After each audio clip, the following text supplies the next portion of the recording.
खासदार निलेश लंके यांनी कुख्यात गुंड गजा मारणे याची भेट घेतलेली आहे। कुख्यात गुंड गजा मारणेकडनं खासदार निलेश लंके यांचा सत्कार करण्यात आला। निलेश लंके आणि गजा मारणे भेटीनं नव्या वादाला तोंड फुटणार आहे। तर खासदार निलेश लंके आणि गजा मारणे यांच्यामध्ये झालेली ही भेट, गजा मारणे यानं निलेश लंके यांचा सत्कार केलेला आहे, त्याची दृश्य आपण बघतो।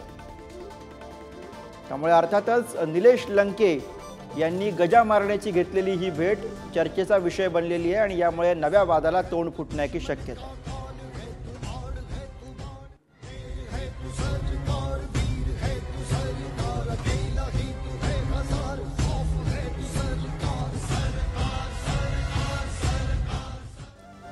आणि या भेटीविषयी अधिक माहिती घेऊया। बालाजी पोद्दार आपले प्रतिनिधी सोबत आहेत। बालाजी, नेमकी कुठेही भेट झाली, या भेटीबद्दलची काय माहिती आहे? काल पुण्यामध्ये खासदार निलेश लंके आले होते। ते एका गजा मारण्यांच्या घरातली ही भेट असल्याचं बोललं जातंय आणि हा जो पोस्ट आहे ती इंस्टाग्रामवरून त्यांनी केलेली आहे। काही दिवसापूर्वीच पोलीस आयुक्तांनी गजा मारणे आणि अनेक गुंडांना पोलीस आयुक्तामध्ये घेऊन त्यांची परेड केली होती आणि कुठलीही पोस्ट टाकू नका म्हणलं होतं।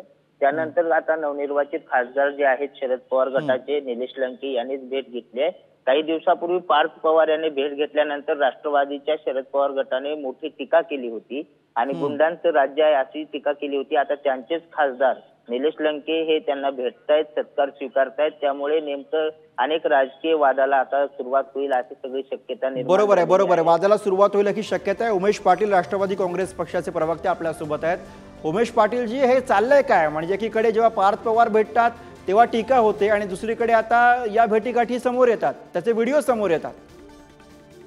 कसं आहे, मुळातच पार्थ दादा ज्या वेळेला भेटायला गेले होते तेव्हा त्यांच्या मिसेस आहेत गजानन मारणे यांच्या, त्याच्या नजर स्वीकार राहिलेल्या आहेत, त्यांना भेटायला गेले होते। शेवटी त्यांच्या घरामध्ये ते असल्यामुळे त्यांची भेट झाली होती। मुळात एक असं आहे की त्यावेळेला आणि त्याच्याही नंतर रोहित पवारांनी या संदर्भानं फार मोठ्या प्रमाणावर टीका केली होती आणि त्यांनी सांगितलं होतं, परत अजितदादांवर सुद्धा त्यांनी बारामती लोकसभेच्या वेळेला टीका केली होती की गुंडांचा वापर होतोय, दहशतीचा वापर होतोय, गुंडांना प्रचारात उतरवलं जातंय, जे की स्वतः रोहित पवार त्यांच्या कर्जत जामखेड मतदारसंघामध्ये त्याच लोकांना सोबत घेऊन त्यांच्याबरोबर स्टेज शेअर करत वेगवेगळे कार्यक्रम त्यांच्याबरोबर करत, एवढंच नव्हे त्यांचं सगळं कुटुंब त्याच्यामध्ये सहभागी आहे।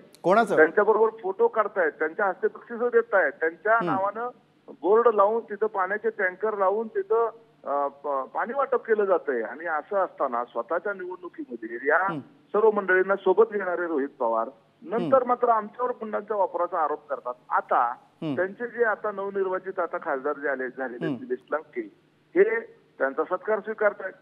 आता कुठल्या तोंडानं रोहित पवार हे आमच्यावर दहशतीचा गुंडागर्दीचा आरोप करणार आहेत हे आता त्यांना विचारलं पाहिजे।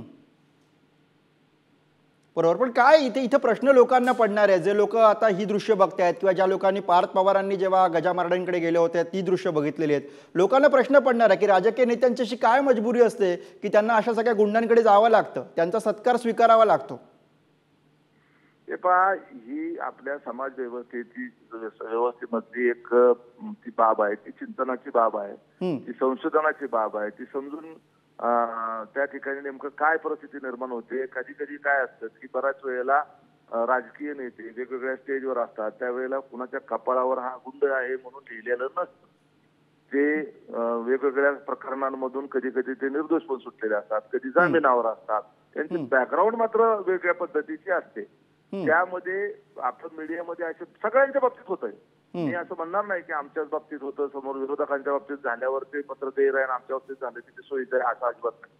त्याच्यामध्ये त्यांची गरज कुणाला नसते, उलट गुंडांनाच गरज असते राजकीय नेत्यांची। राजकीय नेत्याला गुंडांची काही गरज नसते, एक लक्षात घ्या।